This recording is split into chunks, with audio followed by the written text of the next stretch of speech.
Welcome to the Real News Network. I'm Sharmini Pires coming to you from Baltimore. After the San Bernardino shootings last week, Republican presidential candidate Donald Trump announced that he wants to bar all Muslims from entering the United States.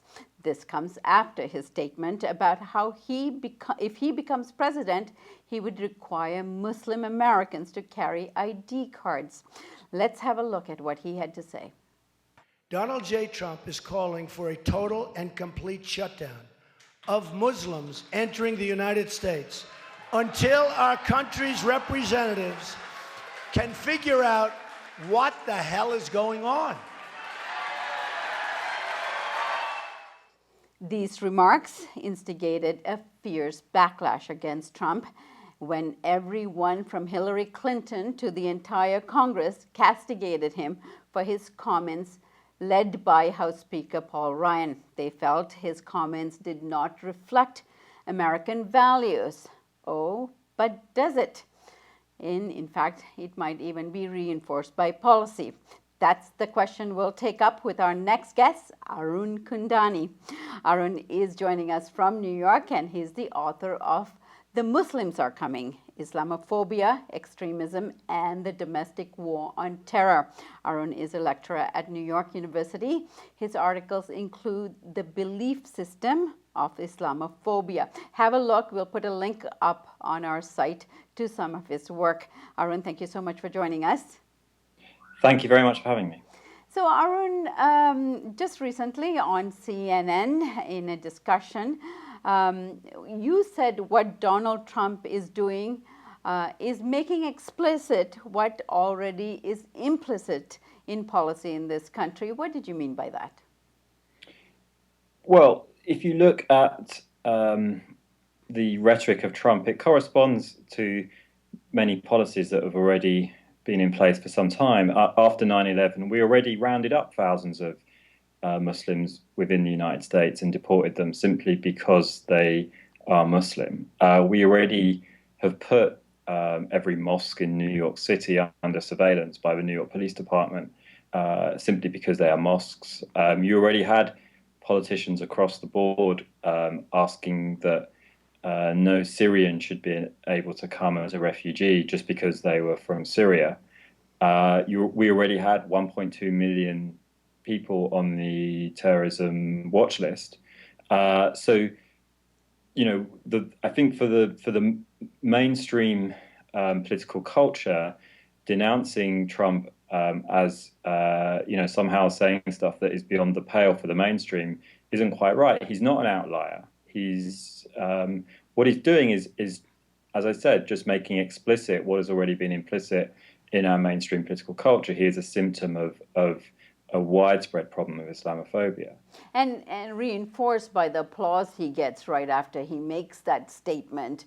What are the underlying issues that makes this okay in the United States?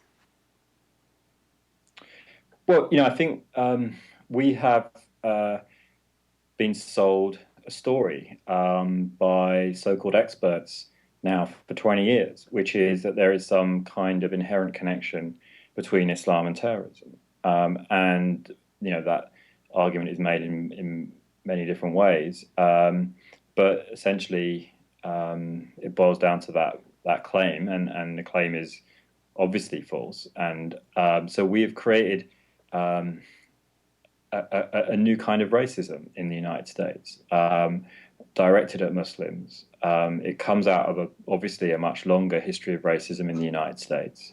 Arun, what makes it okay for this kind of rhetoric to be a part of the public discourse in this country?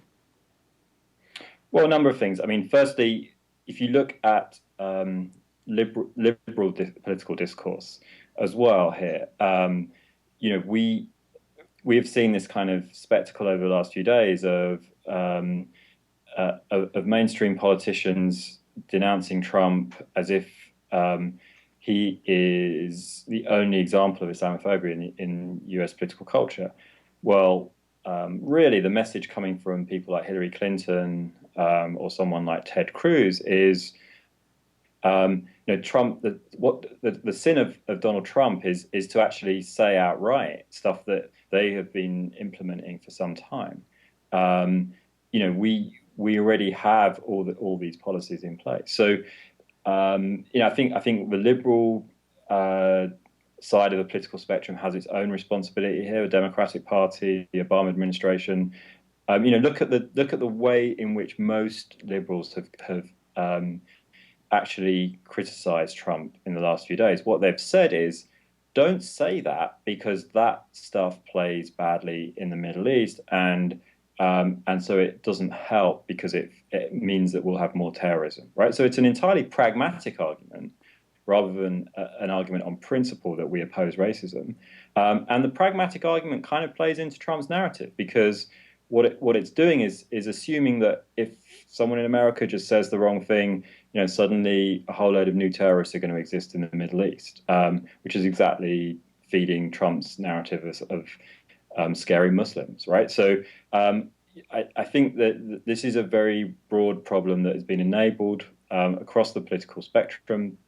We know, obviously, that there are all kinds of conservative think tanks that have actively funded propaganda campaigns to promote an anti-Islam narrative for the last 10 years or so, at least. And we know that that narrative resonates for many people in the United States because of America's longer history of racism. Obviously needs a deeper discussion. So let's continue our discussion in segment 2.